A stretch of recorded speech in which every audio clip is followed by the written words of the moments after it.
It's not haunting in the space, but what if the entire space is haunted? At first blush, somewhat strange.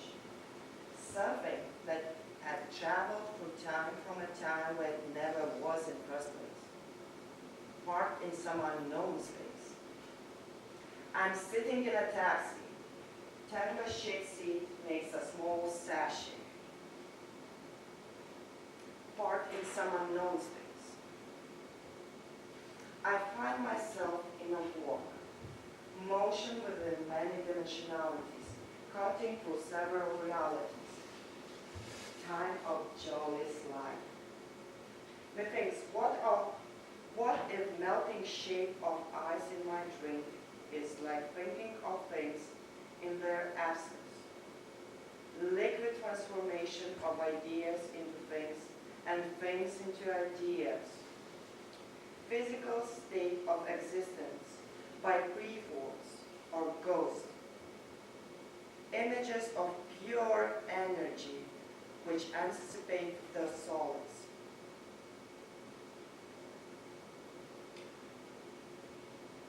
Organic power technologies are used to travel, teleport, or to join different dimensions and places at one time and many other times. We are building props of teleportation in our culture to use them as extensions, repetitions, for practicing our capabilities. These are many dimensionalities that could be turned on and mixed at once as cocktails are. Things are as players. They have their entrances and their exits. And one thing in its time plays many parts. It gives a quality of hallucination. These places might be located in different ends of the city. So each time you have to choose a destination where you prefer to go the most. To slip on the cosmos, to move as there were no distances, to experience the world's movement without any proxy. At that moment, there is no distance between points. It seems that cars as a transport carriers were operated by music, color.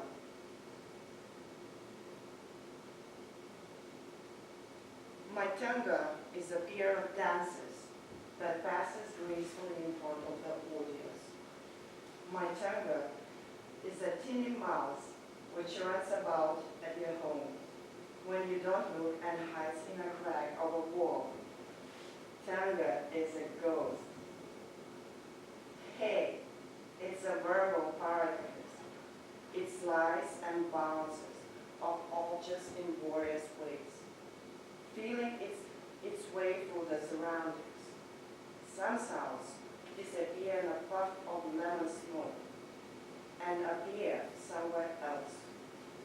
To start blowing up conversations, stretching, twisting words, squeezing and releasing them, laughing.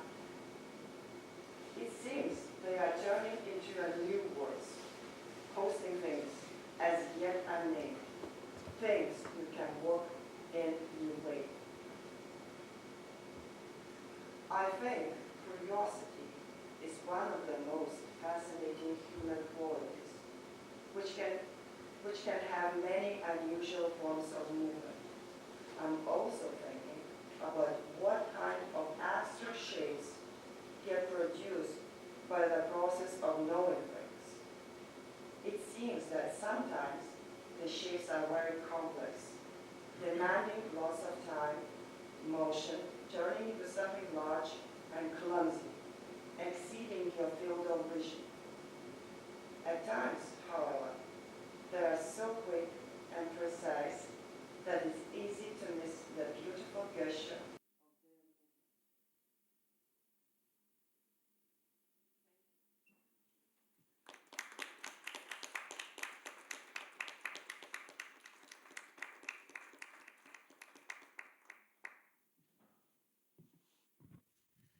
Thank you, Laura. And I also want to read. It is a kind of a strange fan mail to Jonas Mekas. It's a letter that I wrote almost 5 years ago already, and I thought that it is somehow now relevant again to me. So it goes. One talk show host revealed a secret of how they used to sort out the avalanches of fan mail they got when people still sent in paper letters. And the trick was simple. Look at the last page of the letter, right? And if it's filled with writing all over, no margins, and if you see a writing, a lot of grandiose concepts flashing in the text, throw this letter away immediately. The writer is most likely obsessed and self-absorbed. They can go on forever without conclusion or closure, and only the end of their paper sheet is stopping them from doing so. Well, that's exactly my style, I thought, starting my letter to Jonas Mekas. All the statements in the world are disputable and potentially incorrect, except the one stating what we feel.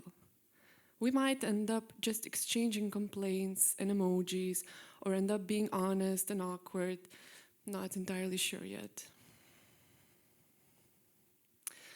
Like in the legendary and slightly paraphrased statement of Natalie Wynn, I don't feel like a woman, I don't feel like a man. I feel like shit. I feel like shit, and this is also a good beginning for a letter, right?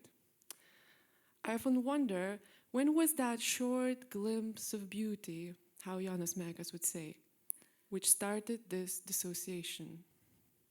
Like, maybe when I threw a cigarette butt into the fireplace at one random hippie gathering in the Lithuanian woods and was condemned for disrespecting a sacred fire. You know, maybe this is the moment when I started being so angry with all the people who had a sense of tradition or belonging. I can barely feel any connection to anything, and I'm jealous for the ones who do. Even the paragraphs of this essay might feel a little bit disconnected from one another. Some say we will never know whether we find ourselves on the wrong or right side of history. Maybe I kind of agree with that, maybe not, but this idea presumes that history has an endpoint and a singular view, right? Where the final judgment of sides will be established. Well, personally, I would like to think that reality has many faces, and yes, sometimes you can find yourself on the rare, very, very wrong side of reality. This thing got to me finally when one dear person with a mental illness distanced themselves from me because they had a feeling I work for Russian intelligence. Sometimes I become a Kremlin spy. Other times I work for the KGB, and well, once I heard I was a Chekist, which proves, as you see, that not just history, but reality itself isn't very consistent. A few weeks ago, I visited the staircase of the block I grew up in. Although the apartment belongs to another family now, the shared staircase has remained untouched. 20 years ago, I and my best friend put a tattoo sticker of a Pokemon on the wall next to my door, and I could still see the remains of it now, 20 years later. To see that sticker was mind-blowing, although it's a practical example of a simple idea that our sense of home leaves marks on places, inasmuch as homes leave marks on us. During one of his interviews, artist talks, Jonas Mekas, discussing his early poetry, said that during those years, one could say that he went through his own nervous breakdown, or a series of nervous breakdowns. By the time I arrived in New York, I was in 1,000 pieces. I was not in one piece, he said.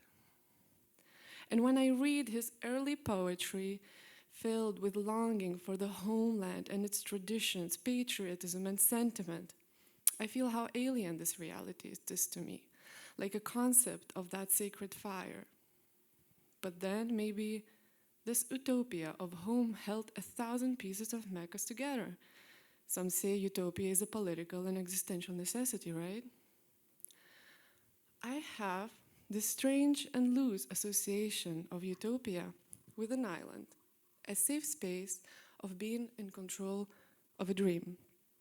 Be it a 1969 Ginger Island project by George Maciunas, or a plan of Artūras Zuokas, the mayor of Vilnius, former mayor, sorry, to purchase an Oxia island in 2011 and name it Dausuva, a century-old geopolitical project for Lithuanian backup state.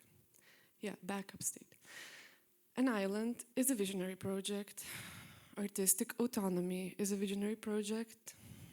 For me, maybe Homeland is a visionary project too. You know the feeling when you're sitting in a heated panel discussion where the issues you care about are being discussed, and it slowly comes to you that these 2 hours will not be enough to sort all this shit out. I've been in so many of these situations, including ones when issues of Russian-speaking diaspora in Lithuania were discussed. Talking about nationality today in this stuffy auditorium felt somehow wearing, outdated, and thus infuriating. But now I think when there is war, maybe it's relevant again. Someone mentioned Lev Karsavin and the legendary story of how he mastered the Lithuanian language in 3 months. Do you believe 3 months for learning the language? And a silent blame on the ones who didn't. Some people raised their voices. Some said that the new generation has no right to speak for the old one, and vice versa. Someone said that it's better for those people in power when we just get simple, when we have an easily described set of beliefs, a set of predictable lifestyles. In fact, a reduced cultural stereotype. I wrote this thought down on the margins of my notebook. When it was over, I felt the discussion silent. It's good that we talk. It's a shame I don't really know how to. Big names are heavy, you know.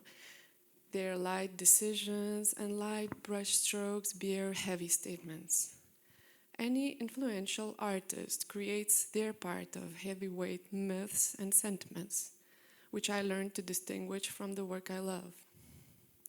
When Mekas writes, being the same age as I am now, I was 25, I think. The train departs earlier. Don't take many things. Let's travel light. I wonder, how did these thousands of pieces of his heart that he brought to New York fit in this suitcase?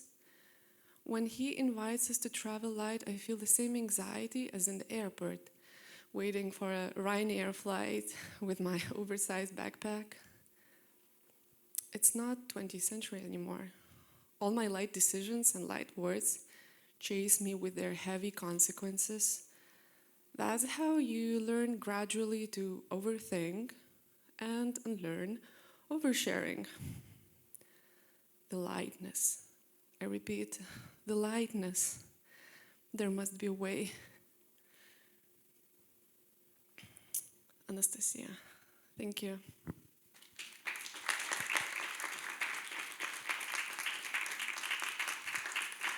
So that's the letter.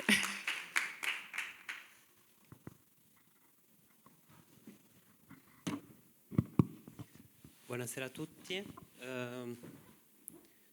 Do you prefer that I introduce the talk in Italian or English?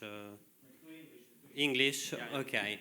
So thank you very much to Liam and first of all to Autarkia and Syndicate for accepting our invitation to dedicate an afternoon, a hot afternoon to Jonas Mekas, and also to Anastasia Suzunova and Laura Kaminskaite that were inviting to join us here. Shall we sit or shall we stand? Absolutely. Let's sit. Yeah, let's see it. Okay, let's see. It's relaxed. Everybody relax. No more than 10 minutes. Yes, exactly. I promise. We will be, exactly. But we really want to thank you because you allowed us to talk about another part of Jonas Mekas' practice that we didn't include in the show running at Mattatoio until February 26. Mekas, before being a filmmaker, before being a displaced person in New York, was a poet, was a Lithuanian poet. So I think with your intense interventions, intense poetic interventions, you allowed us to talk about it. Yeah, and before you probably have seen the screening, which is some sort of correspondence that we wanted to create between Jonas Mekas and this group of artists. And the group of artists that, we invited actually Autarkia, then we will discover more about what Autarkia is and what Syndicate is. And basically we create this sort of dialogue between Jonas Mekas. So we wanted to work on this format of video letters.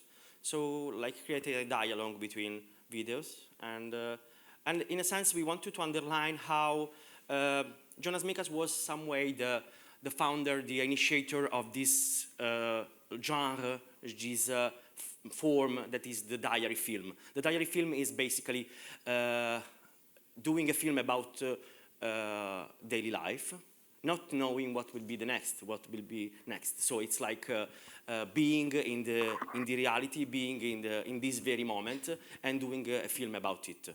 So it's a sort of celebration of reality in its making. So it's making film, doing reality at the same time. It's walking and doing a film. So again, in this case, we wanted to underline how often you see the diary as an intimistic, very personal way of thinking life, and to some way represent your own life. But actually, the very personal, it's very political. It's, of course, it's very communal. So in this sense, the video letters give you the sense of this relational, reactival aspect of the diary. So Jonas Mekas was reacting to reality through the camera, and we are, as viewers, reacting to his view. So it's a sort of reaction to reaction. And this Drost effect of reactions is some way what we wanted to underline with these video letters, and then we will hear more about this from Jonas himself. But then, last but not least, we want to thank Laura Gabrielaitite, cultural attaché at the Lithuanian Culture Institute in Rome, who is supporting us since the very beginning of this long process that made us... This is part of Jonas Mekas 100, so it's like the celebration of his birthday. And this celebration is like of course, with the Pala Expo, and the exhibition is at Mattatoio, still running, and the catalog is in the bookshop, so you can go there and read, or grab some pages, or even buy it if you want. So, Preferably the letter. yeah, but let's go to Vilnius at the moment, so we can yeah. You can also steal. You can steal, yeah. We are not against it. No, you're welcome to steal it. Or film. Yeah. I'm taking my mic, I see it's probably... Fantastic. Cool, Okay. that's great. But, so, Liam. Yes. So, tell us more about you and Syndicate, and... Why am I the connection here? I have just to give you just a little glimpse about how we met Liam, because we had like a trip to Lithuania and to Vilnius like 4 years ago, and we were together. And he came from Chicago, and we were spending time together. And it was like the first time for him in Lithuania. And we are three, but anyway, we felt in love with a specific situation, which was Autarkia. So we were like in this old canteen, so summer canteen, Soviet canteen, and we were like having like a lunch there. But then we realized that we were surrounded by artworks and artists, And I said, this is nice, this is interesting, because I mean, again, reality was part of the environment, which was not like you know, this separate stuff somewhere in a white thing. So it was like very, I mean, we were some way in this organic mood of being in an art environment. And then what happened? Well, then I moved there. That was the thing. I went there for the first time. Also discovered the space, even though I had a close connection to Lithuanian artists prior to my first visit, working mainly with Lina Lapalita, who is participated in the program today with the sound work as part of the screening. But through my work with her, and also in the past with Robertas Narcos, who actually represented Lithuania in Venice in this past biennial, I was invited to go to Lithuania for the first time. We just happened to be on the same trip. And not long afterward, I informed them, hey, I'm actually moving here, and I'm actually taking over the artistic direction of Autarkia, which is this, as he said, a former workers' canteen from a Soviet-era factory that had been sort of overtaken by artists and craftspeople and reactivated as a canteen, so they actually serve food and have artistic program kind of constantly. It doesn't have a traditional exhibition program as you might normally understand it. It's more like things happen there. There can be concerts, there can be events, it can just be people eating and meeting and talking. It seems like, you know, especially when it was with relation to the Cultural Institute, and like they very often bring other guests and other visitors to Lithuania, often for the first time, and they very often end up eating lunch at our place and meeting and connecting with the local Lithuanian culture scene, Vilnius, more broadly there. You know, it's a place to meet. When I first started there, I kind of joked I didn't need to go around to see people. They all came to me. You know, everyone sort of passes through at one phase or another, for lunch even, you know, if nothing else.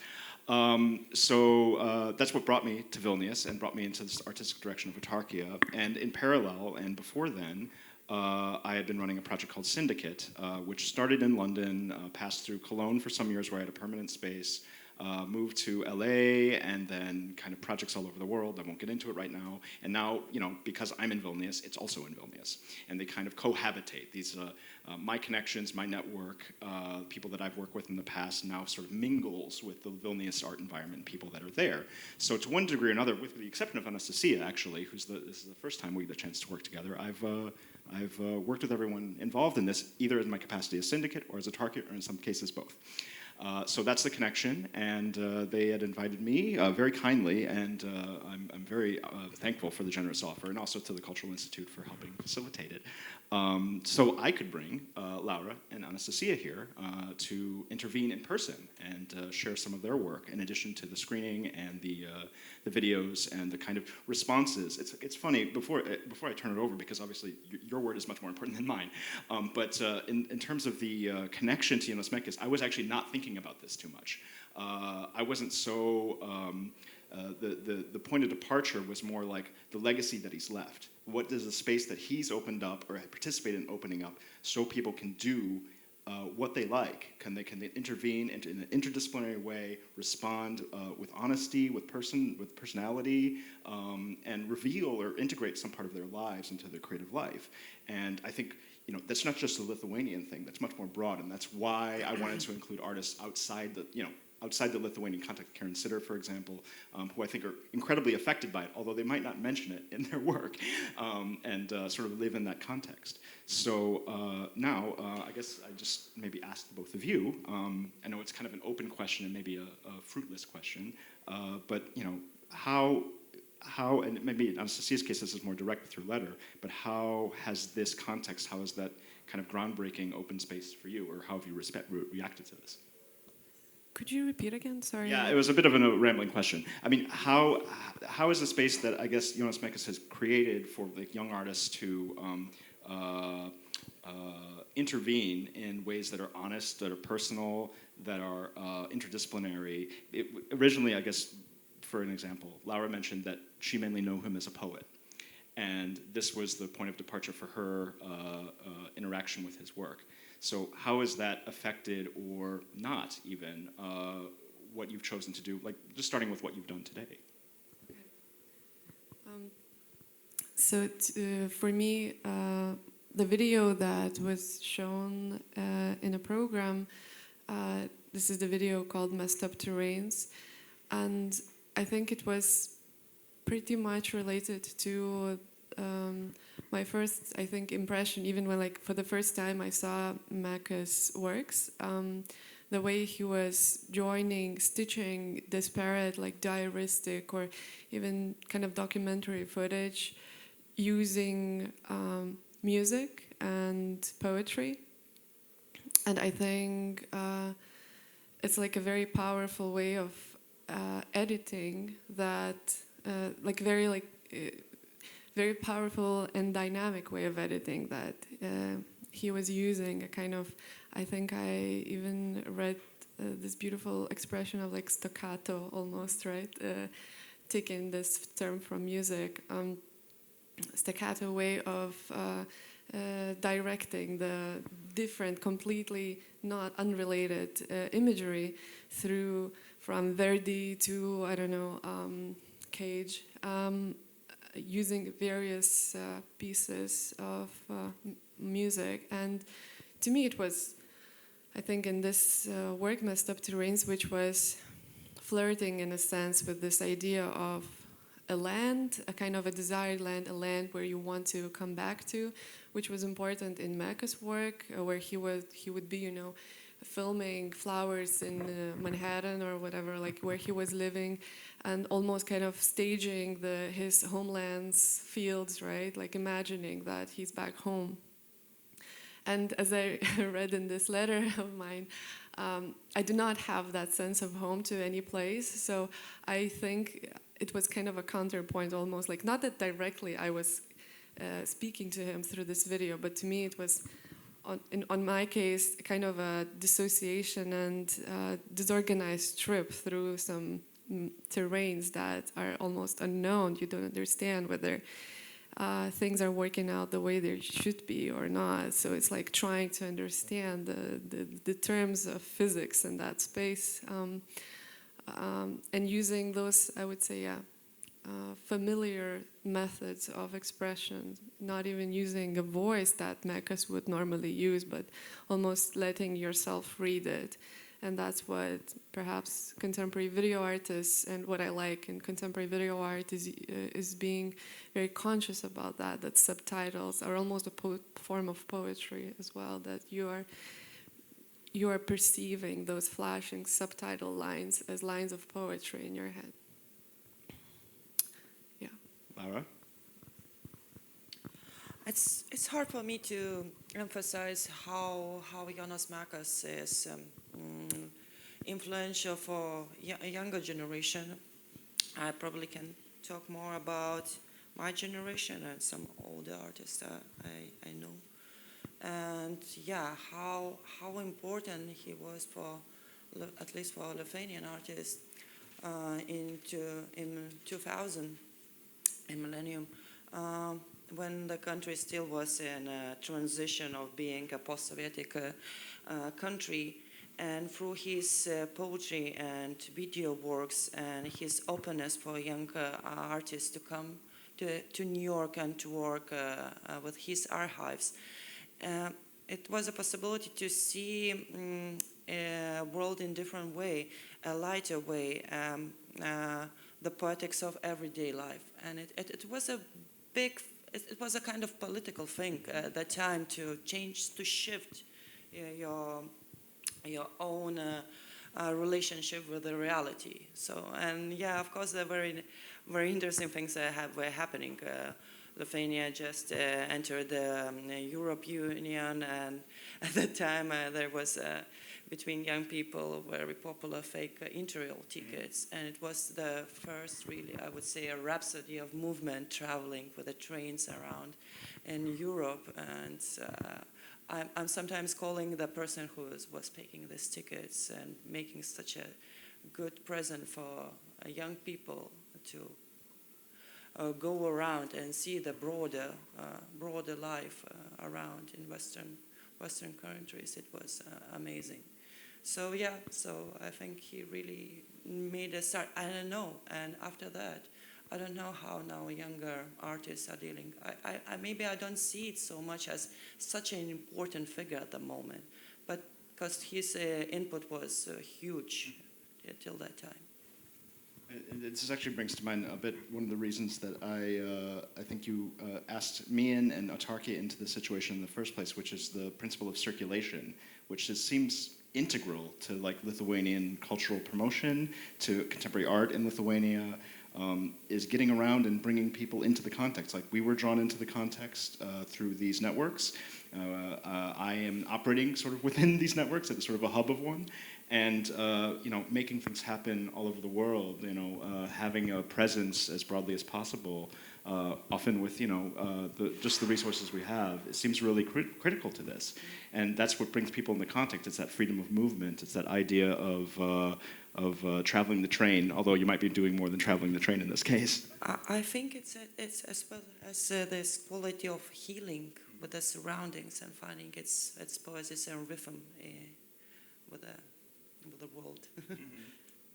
That's probably one of the charming parts of Jonas Mekas. Magnetism, I would say. Okay, and since the time is running out, I have maybe just one question for both of you. That's starting from one of Anastasia's verses. You said it's not the 20th century anymore. So it would be interesting also to know if you feel a distance to Jonas or to Jonas' practice. I was somehow surprised by this sentence. It really interests me to know more about it, to more about this not anymore. I think it kind of made its way in my last edit when I was preparing for this reading, because we had this discussion with my colleagues, other artists, how in some sense, like maybe in the last century, for artists who were just participating in different, or initiating something that we would now call like very like strategically building something like an archive, a community, and so on. In a lot of cases, they were just hanging out, you know. They were just hanging out together and collecting things. And there were certain cases of like certain institutions and systems just worked a little bit differently, and there were like empty spaces that were not occupied yet. And no one was like, you know, recording every of your sentence, although Mekas started recording everything. But I remember when I was reading, because I was I was quite interested in his personality, I think, like for a few years already. So I was reading a lot of his like text about him and interviews, and I saw so many contradictions. He was like, of course, he lived almost 100 years, so he changed his opinion a lot of times on his political views. But it was just really interesting to read through, you know, all these different contradictory statements, when in one place he says something and the other he argues with himself, or like forgets that he said something. And I think this was maybe something that I thought about, that there's I see a lot of braveness to be just light and just to say things, you know. You feel anarchist right now, you say you're an anarchist, you know. Maybe things change. Maybe you say that I'm not a communist, I'm anti-capitalist, and anyone who's a poet would say that, you know. And it's a beautiful words, but then, you know, it's just, he was in a flux, and he was not afraid to be changing as a human being. And I guess maybe sometimes now we're afraid of that a little bit more, and that's why like this letter is ending with this, that lightness. There must be a way. There must be a way again to build an archive like he built. You know, there must be a way to build a community in this like kind of not projectarian kind of strategies, but more of like having this communality spirit again, and not thinking bureaucratically, for example, and so on.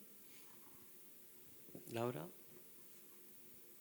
What's the question was actually? No, I keep forgetting. Serious. No, if you relate to this sentence, it's not the 20th century anymore. So if you also feel a distance with with Jonas' practice in a sense, and what's Of course, it's not 20th century anymore, and we're glad about that. Yeah, but anyway, speaking about Jonas Mekas, I think, Anastasia mentioned very beautifully about his being in a flux and the braveness. But I think was one of, as well, very important features of him was sharing.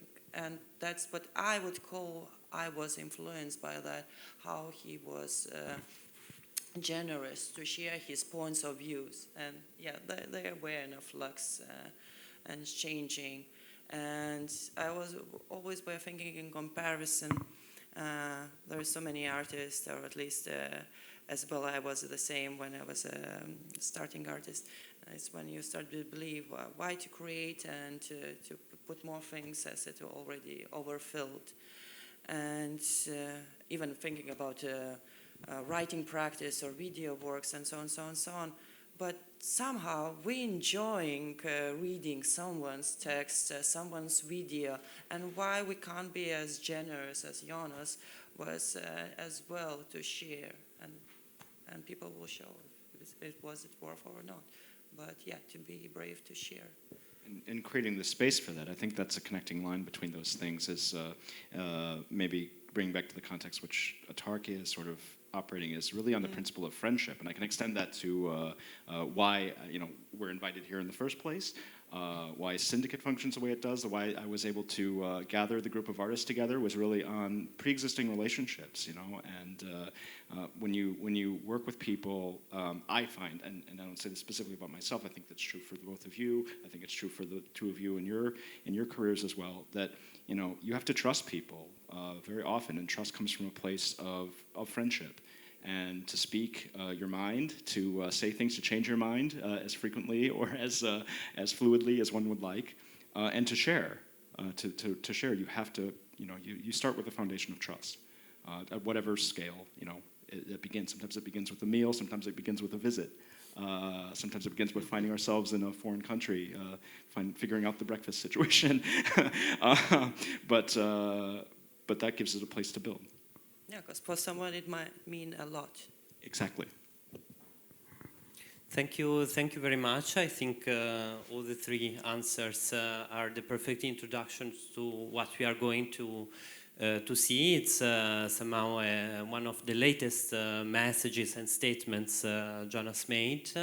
We are going to watch a video from 2015. It was made during a show called The Internet Saga that we created in Venice. It was a solo show, and we invited Jonas as the father not only of independent cinema but also of the internet, because in a sense, with a camera in our pocket, we are now all sons in a way or another of Jonas Mekas. So he made this statement on the occasion of the opening of this show, and he is commenting about a new generation of artists working in a world that is connected through the internet. So it's a statement about what's coming next, even beyond his own life. He was 92 at that time, and so it's the expression of a legacy, for sure. Now let's leave the floor to Jonas. Yes. And have a nice meeting. And thank you very much. Thank you.